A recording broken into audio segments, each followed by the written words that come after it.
Friends, ఒక్కసారిగా పాకిస్తాన్ మరి జమ్మూ కాశ్మీర్ మీద ఒక్కసారిగా గురిపెట్టి యుద్ధ విమానాలను ఒక్కసారిగా పంపించడం జరిగింది. వాటిని మన వాయు సైన్యం కావచ్చు, త్రివిధ దళాలు కలిసి వాటిని మొత్తం గాలిలోనే తునాతునకలు చేయడం జరిగింది. ఇక్కడ మనం చూసినట్లయితే ప్రతీకార చర్యగా మరి భారత్ ప్రయోగించినటువంటి మిసైల్స్లో పవర్ పంచ్తో మరి కరాచీ కావచ్చు, తర్వాత ఇస్లామాబాద్ కావచ్చు, లాహోర్ కావచ్చు, వాటి మీద నిప్పుల వర్షం కురిపించింది భారత ప్రభుత్వం. ఎందుకంటే ఇక్కడ మనం ఎంతో సహనంగా శాంతియుతంగా పోరాడుతున్నటువంటి సందర్భం, ఎన్నో సంవత్సరాలుగా మనల్ని రెచ్చగొడుతూ మన సరిహద్దుల్లోకి వాళ్ళ సైనికులు చొచ్చుకొని వచ్చినా కానీ శాంతియుత మార్గాన్ని అవలంబించింది ఇన్ని ఏళ్ల నుంచి కూడా.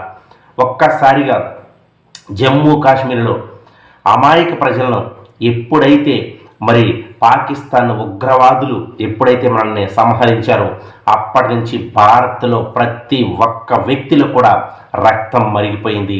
మరి నరేంద్ర మోదీ గారు త్రివిధ దళాలను మోహరింపజేసి పాకిస్తాన్ పని పట్టాలని చెప్పేసి త్రికరణ శుద్ధిగా అకుంఠితమైనటువంటి దీక్షతో పోరాడుతున్నటువంటి వీర సైనికుల్ని మనం మనస్ఫూర్తిగా అప్రిషియేట్ చేయాలి.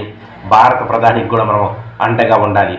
ఇక్కడ మనం చూసినట్లయితే లాహోర్ కావచ్చు, కరాచీ కావచ్చు, ఇస్లామాబాద్ కావచ్చు, పాకిస్తాన్ టోటల్గా అష్టదిగ్బంధన చేసేటటువంటి పనిలో భారత్ ఉంది. భారతదేశంలో ఉన్నటువంటి సైనికులు త్రివిధ దళాలు ఏవైతే ఉన్నాయో భారతదేశంలోకి చొచ్చుకొని వస్తున్నటువంటి వైమానికాలు కావచ్చు, వాళ్ళు ప్రయోగిస్తున్నటువంటి మిసైల్స్ కావచ్చు, వాటిని మొత్తాన్ని గాలిలోనే తునాతునకలు చేస్తున్నారు. ఎటువంటి ప్రాణ నష్టం కూడా భారత్లో జరగకుండా కాపాడుతున్నారు సైనికులు.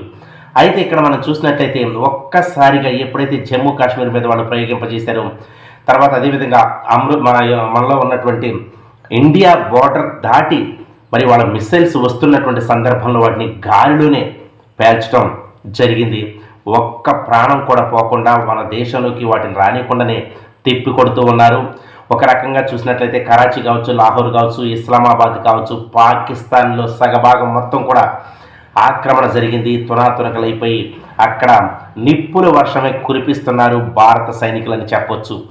ఇలా చూసినట్లయితే పాకిస్తాన్ మొత్తం అష్టదిగ్బంధనలోకి వెళ్ళిపోతుంది.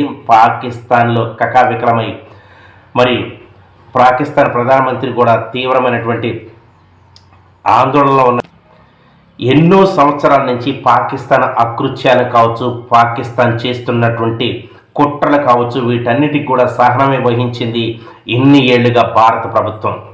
ఎందుకంటే శాంతి కామక దేశం కాబట్టి శాంతిని ప్రేరేపిస్తుంది, శాంతిని పెంచుతుంది, శాంతిని 10 మందికి పంచుతుంది. కాబట్టి మరి పాకిస్తాన్ చేస్తున్నటువంటి ఆగడాలను కూడా మరి ఎన్నో ఏళ్లుగా సహిస్తూనే వచ్చింది.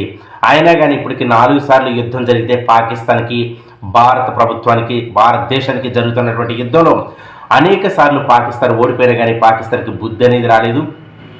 ఇప్పుడు ఫైనల్ అని చెప్పేసి ఇప్పుడు గినక పాకిస్తాన్ని అష్టదిగ్బంధన చేసి పాకిస్తాన్ని ఏకాకిని చేసి పాకిస్తాన్లో ఉన్నటువంటి ఉగ్రవాద సంస్థలను మూలలో వెతికి మరి సంహరించాలని చెప్పేసి ఉగ్రవాదులను పెంచి పోషిస్తున్నటువంటి పాకిస్తాన్ పతనం చేయాలని చెప్పేసి మరి భావిస్తుంది భారతదేశం ఏ తప్పు చేయలేదు.